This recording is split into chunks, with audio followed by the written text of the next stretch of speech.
Ngiyanibingelela sizwe sikaJehova egameni lomsindisi wethu uMkristu Inkosi okhuluma nani umama uMthethwa ohlala eJohannesburg eKagiso. Nanti itshe likaNkulunkulu ephethwe iprofesi kaNkulunkulu njengoba nibona abantu befa ngendlela abafa ngayo, bebulawa bethathwa ngobuningi ama-accident, ukugula kuthatha abantu, amanzi, ikhukhula, yonke into nje abantu bebulalana kodwa ngendlela ababulalana ngakhona. Niyabona nje nani ukuthi-ke kufiwa kangakanani and kusazofiwa njengoba uNkulunkulu akhuluma. Le prophecy-ke ngina more than 26 ngimemezela uNkulunkulu akhuluma nami njengoba sibona la ukuthi uNkulunkulu wathi kimi tshela abantu ukuthi kuza ubhubhane lwezifo, uzosinda kulolu bhubhane, uzosinda ngoJesu, bese ubatshela ukuthi what is salvation. So ngakwenza-ke lokho, ngakumemezela ebantwini, ngaphinda futhi ngababhalela ePhalamende. Abanye babe ngithatha serious, abanye bacabanga ukuthi-ke ngiyantela nje. Ngababhalela-ke ePhalamende kwangathi banginikeza ithemba lokuthi bayaresponda kulento uNkulunkulu ayikhulumile. Kodwa uNkulunkulu wabuya kimi wathi angeke bakubize manje, wasethi ungabasababhaleli ePhalamende. This is prophecy njengoba sibona.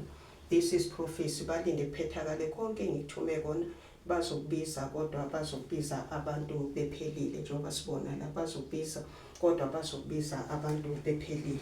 Masifunda izwi kaNkulunkulu siyathola la kuGenesis chapter 6 uma uqala kuverse 11 to 13 ithi umhlaba wawonakele ebusweni bukaJehova, umhlaba wagcwala ubudlwangudlwangu. uNkulunkulu wabona ukuthi umhlaba wonakele ngokuba inyama yonke yonakalisile indlela yayo emhlabeni.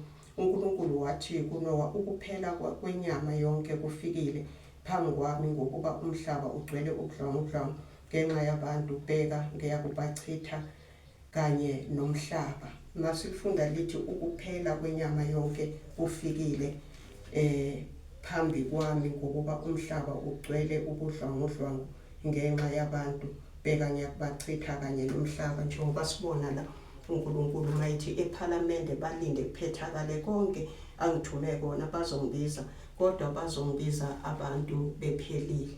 So siyathola-ke la ukuthi uNkulunkulu uthe sizosinda kanjani.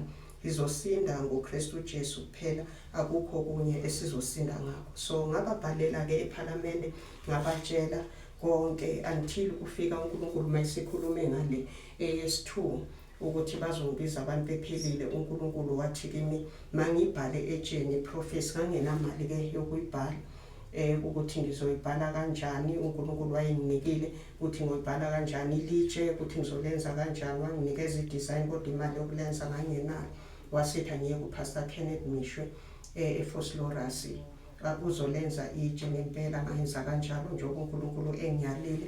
Ngempela uPastor Kenneth Mishwe walalela uNkulunkulu njengoba uNkulunkulu eshilo ukuthi uzolalela akwenze lokho angithume kona uNkulunkulu. Ngalenza-ke ilitshe, uPastor Kenneth Mishwe wanginika imali, ngalenza itshe njengoba nilibona.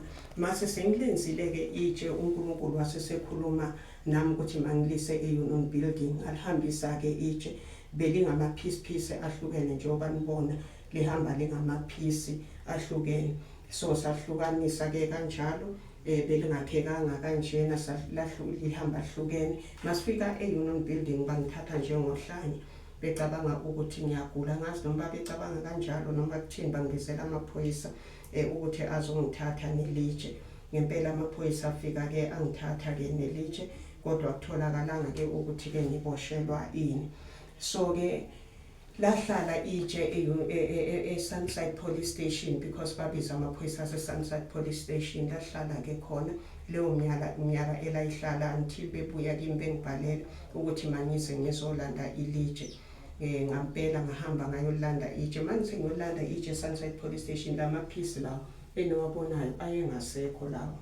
Ukusuka la kuya phezulu ayengasekho, sesitshontshiwe khona lapho eSunside Police Station emaphoyiseni. Angazi ukuthi kuntshontshwa kanjani emaphoyiseni because alwa nobugebengu ukuthi bona kwenzakala kanjani ukuthi kuvuke ubugebengu phakathi kwabo, lalahleka-ke itshe likaNkulunkulu. Kanjalo kwabuya lamaphisi lawo, ngafike ngathola lamaphisi lawo okuyiwona-wona-ke alaphaya ekhaya kwami eKagiso, ilitshe eliso elingasaphelelanga. Lithemba libuya linjalo-ke ngoba e-Union Building ngaya beku-2008, and then ngo-2012 lapho uNkulunkulu akhulume nami khona ukuthi mangenze ilitshe lesi-2 elizoba i-evidence yaleli lokuqala ukuthi belinjani, lizoba isikhumbuzo to the next generation ukuthi uNkulunkulu wakhuluma wathini, and then kwenzakalani emhlabeni after uNkulunkulu ekhulumile, ukuthi kuzoba isikhumbuzo-ke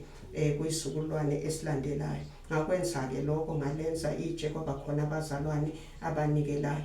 Kanjengoba leli lokuqala masilihambisa e-Union Building, angihambanga ngedwa, ngangihamba nabanye abafundisi, iy'ngcebo zikaNkulunkulu uNkulunkulu akhethile ezangikhapha ngihamba nabo. Naleli maselizomiswa-ke ngoba uNkulunkulu wathi masulenzile uyolimisa e-KZN lapho engakhuluma nawe ukhona. So-ke limile-ke la e-KZN endaweni eMnambithi, edolobheni laseMnambithi, endaweni yase-Driefontein eMgasini. Ilapho-ke lime khona leli uNkulunkulu wakhuluma kilapho ngoba ngizalwa khona, wakhuluma nami ngisekhaya kithi.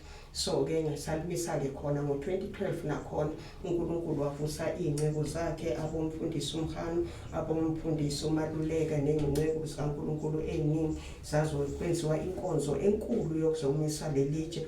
Lama-ke ilitshe leli ngo-2012 njengoba nilibona.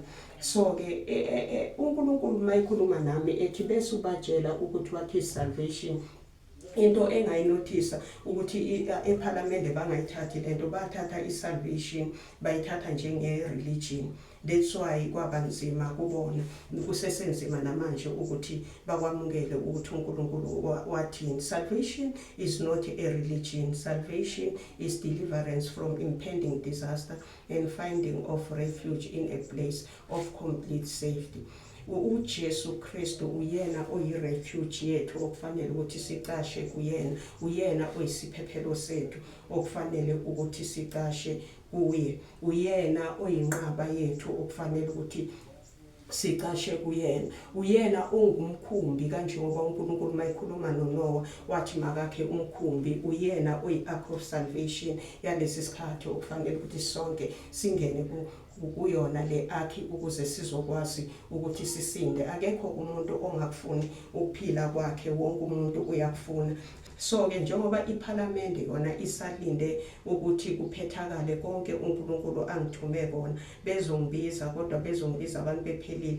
Ngicela ukuthi nina nizenzele ifavor ngokwenu ngokuzibuyisela enkosini uKristu uJesu, niyekele ukuthatha isalvation njengenkolo, ngoba uma nizoyithatha njengenkolo akulula ukuthi ningene kuKristu uJesu ngoba nitshela ukuthi iyinkolo lento. Kodwa once nizositshela ukuthi kungukusinda kwenu kanjengoba kwamiswa umkhumbi kwanokuthi abantu fanele ukuthi bangene kuwona uNkulunkulu mayesebhubhisa umhlaba, kwakufanele ukuthi bangene kuwo lo mkhumbi wonke umuntu, kwakungasiyona-ke inkolo leyo nto eyayenziwa uNoah. Kanjengoba namanje uNkulunkulu ekhulumile ukuthi uzosinda ngoJesu, kumele ukuthi wonke umuntu angene kuKristu uJesu ukuze azokwazi ukuthi wonke umuntu asinde. Ngaphandle kukaKristu Jesu ayikho insindiso, wonke umuntu usindiswa ngoKristu uJesu. Kufanele ukuthi nonke nimamukele abe inkosi nomsindisi wempilo zenu ukuze nizokwazi ukuthi-ke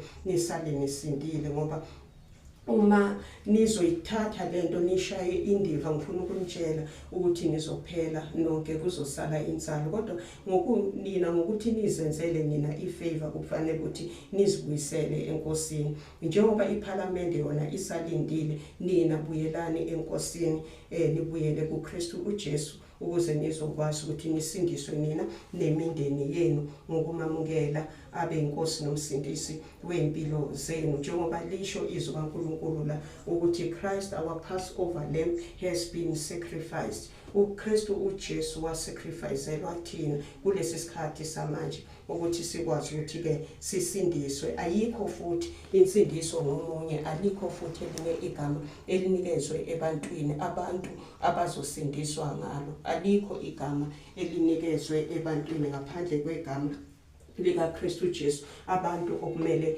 ukuthi basindiswe ngalo. Wafa wafela thina and then wavuka futhi ngenxa yokulungisiswa kwethu njengoba lisho futhi lana ukuthi when I see the blood I will pass over you, no destructive plague will touch you. So kukanjalo nje thina kufanele ukuthi sibuyele kuKristu uJesu ngenhliziyo zethu zonke, ingqondo zethu zonke, amandla wethu wonke. Kodwa engifuna ukusho ukuthi ukufa lokho ngina 100% guarantee ukuthi ukufa kuzostopa the day iParliament iphaya iattention kulento uNkulunkulu ayikhulumile, beyithatha serious lento uNkulunkulu ayikhulumile, kuzostopa ukufa ngalolu suku. Kodwa njengoba besayishaye indiva ngoba lesikhathi mangambisa ije berejecta lelitshe leli, kahle kahle lokho bekusho ukuthi barejecta uKristu eyitshele kumbi. So bamrejectile ke uKristu eyitshele kumbi, which means barejecte uNkulunkulu uqobo,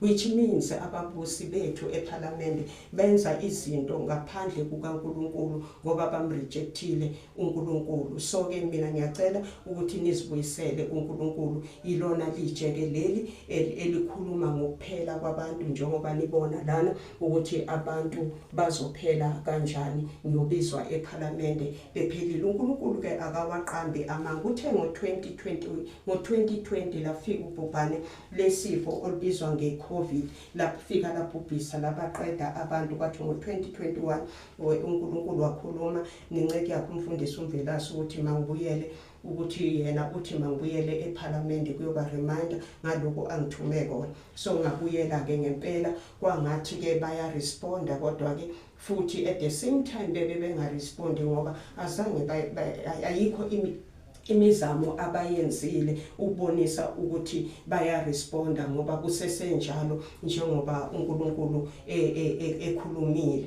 So ke ngakwenza ke konke uNkulunkulu njengoba ekshilo, mina anginacala ebantwini. Abantu abanye bangizwile ukuphela kwabantu ngakumemezela iminyaka, abantu becabanga ukuthi ngiyantela, abanye bekulalela lokho ukuthi abantu bazophela. Mina ngakubona ngosuku lokuqala uNkulunkulu ekhulume nami ukuphela kwabantu. Lokhu nina esenikubona manje mina engikhulume ngakho kungakabi khona until kuba khona abantu bayaphela njengoba besazophela. Ngaye ke u2021 esibuyile eUnion Building ukuyoba reminder uNkulunkulu wasesekhuluma nami ke ngaye u2021 March ukuthi masenze inkonzo. Umoya ingcwele wabeka nje enhlizweni yami ukuthi senze inkonzo yokubonga uNkulunkulu kule ndawo, ukuthi usenzele umusa ngoKristu uJesu, amehlo ethu ayibonile insindiso kaNkulunkulu, ayilungisele emehlweni wabantu bonke. Insindiso into ebonwayo ngamehlo, okufanele ukuthi niyibone ngamehlo kanjengoba noNoah nomndeni wakhe wayibona ngamehlo insindiso besala emhlabeni, abantu bonke bephelile basala. So nathi siyileyo nsali ke ezosala. Siyahlangana ke lana ngoMashi, singabantwana bakaNkulunkulu every year ngoMashi siyahlangana, sizohlanganyela different churches, sizodumisa uNkulunkulu, simbonga uNkulunkulu ukuthi nelethu ibundlu lihlatshiwe elinguKristu uJesu, sithi sizosinda ngoJesu. So siyahlangana lana abathanda ke ukuba yingxenye yalenkonzo yethu esenza njalo ngoMashi bazosithinta ke kulamanamba, ngizowasho wonke uma ngabe sesiqedile. Kodwa engisafuna ukugcizelela ukuthi buyelani kuNkulunkulu ngoKristu uJesu nizokwazi ukuthi ke nisinde. eParliament ngiyafisa ukuthi sengathi bangalalela uNkulunkulu isikhathi sisesekhona.